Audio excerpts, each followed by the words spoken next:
En el mundo industrial hay una amenaza que a menudo se subestima hasta que el daño es evidente: la erosión-corrosión. Y ojo, no es simplemente un problema, sino la combinación, la sinergia de dos fuerzas destructivas que atacan activos críticos. Pensemos en sectores como el petróleo y gas, la generación de energía o las plantas de procesamiento. Hoy vamos a desglosar este fenómeno desde una perspectiva de ingeniería para entender su verdadero alcance. Para entender bien esta amenaza combinada, lo primero es conocer a los adversarios por separado, la erosión y la corrosión. Porque, aunque a veces se confunden, son dos mecanismos de ataque completamente distintos. A ver, de un lado tenemos la corrosión. Esto es básicamente un ataque químico. Es el óxido, la degradación por ácidos, es un proceso que debilita el metal desde adentro, a nivel molecular.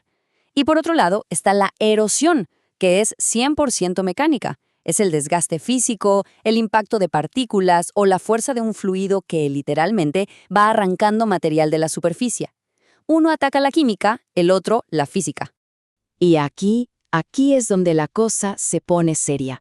¿Qué pasa cuando estos dos procesos no actúan solos, sino en equipo? Bueno, su efecto no se suma, se multiplica. Se potencian el uno al otro y aceleran las fallas de una manera que muchas veces no se anticipa. A esta combinación la llamamos, precisamente, erosión-corrosión. Es una alianza destructiva. Y ahora vamos a meternos de lleno en el mecanismo de esa sinergia. ¿Qué es lo que la vuelve tan peligrosa para la integridad de nuestros activos? Esta frase lo resume todo. Esto no es como sumar 1 más 1 y obtener 2. Para nada. Aquí el resultado puede ser 3, 4 o incluso más. Es un efecto sinérgico donde cada proceso le da más fuerza al otro y el resultado es una pérdida de material que, francamente, puede superar por mucho los cálculos individuales. El mecanismo es, en esencia, un ciclo vicioso. Funciona así. Imaginen que el metal tiene una capa protectora natural, una especie de piel, como una capa de óxido pasivante. Bueno, llega el fluido a alta velocidad o con partículas y la erosión, ¡zas!, arranca esa capa protectora. ¿Qué sucede? Se expone metal fresco, desnudo, al ambiente corrosivo. Inmediatamente la corrosión ataca esa nueva superficie y la debilita. Y claro, una superficie debilitada por corrosión es mucho más fácil de erosionar. Así que el ciclo empieza de nuevo y con cada vuelta el daño se acelera. Y esto que vemos aquí es muy interesante, porque cuantifica esa sinergia. Si se fijan en las barras, la pérdida total es muchísimo mayor que la pérdida que tendríamos solo por corrosión. Pero lo clave es esa tercera barra, el efecto sinérgico. Nos muestra que una parte importantísima del daño total no es ni erosión pura ni corrosión pura, es directamente el resultado de su interacción. Bien. Para poder combatir esta amenaza, es fundamental entender qué factores del mundo real controlan qué tan severo será el ataque, porque no ocurre igual en todos los sistemas ni en todas las condiciones. La severidad del daño depende principalmente de 3 cosas. Primero, las propiedades del fluido. Hablamos de la velocidad, la turbulencia, si tienes sólidos abrasivos como arena o iones corrosivos como los cloruros. Segundo, la geometría del sistema. Codos, Ts, cualquier cambio de dirección del flujo es una zona de riesgo. Y tercero, por supuesto, las propiedades del propio material. Y dentro de esos factores, la investigación ha identificado un punto crítico: un ángulo de impacto de 45 grados. ¿Por qué 45 grados?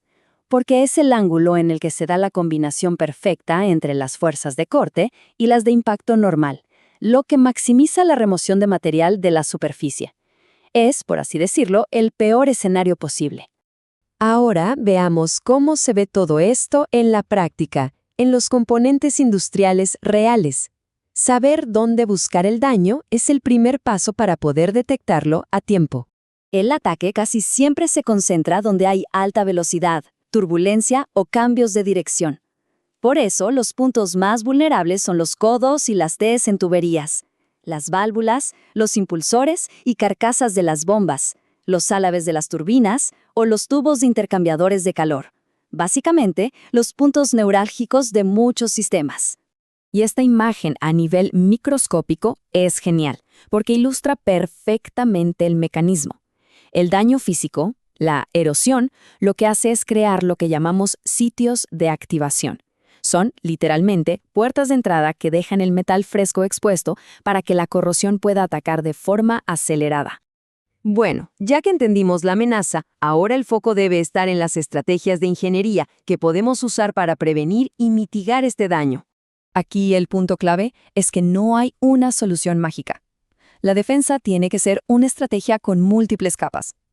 Esto va desde una buena selección de materiales, como aleaciones con alto cromo, la aplicación de recubrimientos avanzados resistentes al desgaste, un diseño inteligente que minimice la velocidad y la turbulencia, y por supuesto, controlar el entorno, por ejemplo, filtrando los abrasivos del fluido.